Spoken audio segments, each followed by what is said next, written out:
आप देख रहे हैं जनमत की पुकार न्यूज, जनमत की बात। आरके जायसवाल के साथ इस कार्यक्रम में आपका फिर से एक बार स्वागत है। हम बात करेंगे जनता और किसानों को भड़काने की राजनीति में लगी नेता पुत्रों के बारे में। चंद राजनीतिक दलों के नेताओं और कुछ किसान नेताओं की हठ धर्मी और जुगलबंदी ने देश और मोदी सरकार के लिए संकट खड़ा कर दिया है। महामारी के इस दौर में भी यह लोग अपनी जहरीली जुबान बंद रखने को तैयार नहीं है। महामारी के इस दौर में जब इन नेताओं को देश की जनता में विश्वास पैदा करने के लिए काम करना चाहिए था, तब यह जनता को बरगलाने और भड़काने में लगे हैं। झूठी खबरें फैलाई जा रही है। यह वह नेता है जिन्हें जनता बार बार ठुकरा चुकी है। इसमें बड़ी जमात अपने जमाने के दिग्गज नेताओं के उन पुत्रों के भी है जो कभी जनता की कसौटी पर खरे नहीं उतर पाए। या वह नेता हैं जो अपने आप को महाज्ञानी समझते हैं, जबकि इनके पास बेसिक जानकारी भी नहीं रहती है। इन नेता पुत्रों ने राजनीति का स्तर इतना गिरा दिया है कि जब यह मुंह खोलते हैं जहर ही उगलते हैं। राहुल गांधी तो इस खेल में बदनाम है ही, बहन प्रियंका भी कम नहीं है। दोनों नेताओं को मोदी योगी सरकार की फजीहत करने में जितना मजा आता है, उतनी ही इनकी जवान कांग्रेस राज्यों को लेकर बंद रहती है। वरना महाराष्ट्र, राजस्थान, पंजाब और झारखंड के हालात भी कम खतरनाक नहीं है।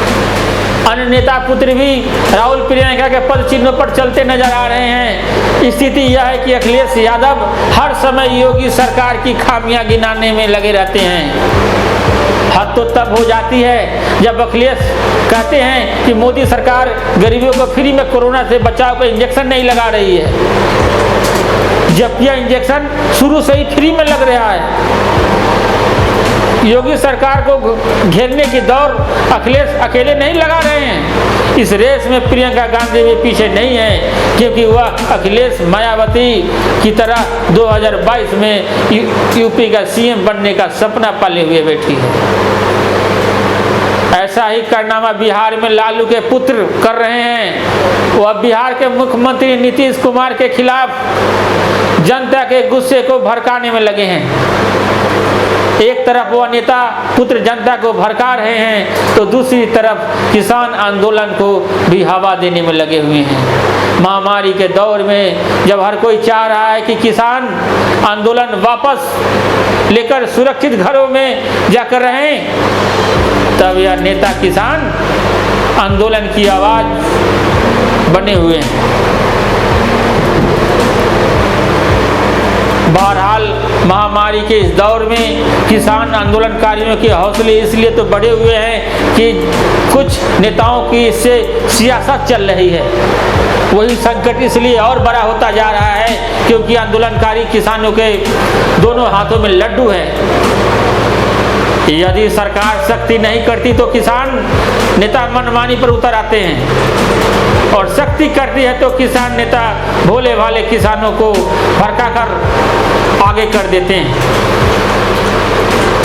यही वजह है तीनों केंद्रीय कृषि सुधार कानूनों के खिलाफ दिल्ली एनसीआर के बॉर्डर पर पंजाब, हरियाणा और उत्तर प्रदेश समेत कई राज्यों के किसानों का धरना जारी है। कोरोना वायरस संक्रमण के बढ़ते खतरे और प्रभाव के बीच संयुक्त किसान मोर्चा धरना प्रदर्शन से पीछे हटने के लिए तैयार नहीं है। धीरे धीरे किसानों का एक सच यह भी सामने आने लगा है कि प्रदर्शनकारी तीनों कृषि सुधार कानूनों की अच्छाई को न समझकर अपने नेताओं आकाओं के हाथ की कठपुतली बन गए हैं। खासकर संयुक्त किसान मोर्चा के नेताओं के अलावा भाकियू चढ़ूनी के अध्यक्ष गुरनाम सिंह चढ़ूनी और भाकियू के राष्ट्रीय प्रवक्ता राकेश टिकैत लगातार किसानों को गुमराह कर रहे हैं।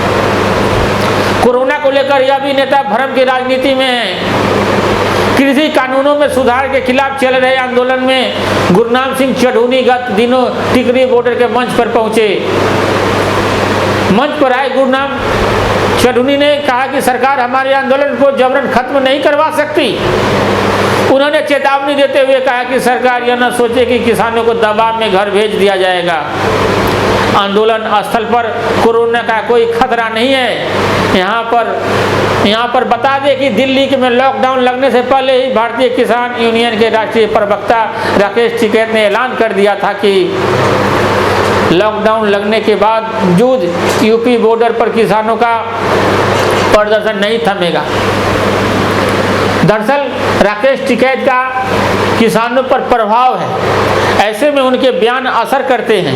यही वजह है कि किसान न तो तीनों कृषि सुधार कानूनों की अच्छाई समझ पा रहे हैं और न ही इस पर हो रही राजनीति की गहराई तक पहुंच सकें।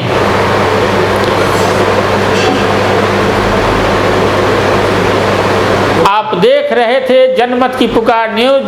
अगर आपने हमारा चैनल सब्सक्राइब नहीं किया है तो कृपया चैनल सब्सक्राइब कर ले, ताकि आप आस पास की घटनाओं से अनजान न रहें। फिर मिलते हैं नई खबरों के साथ। नमस्कार।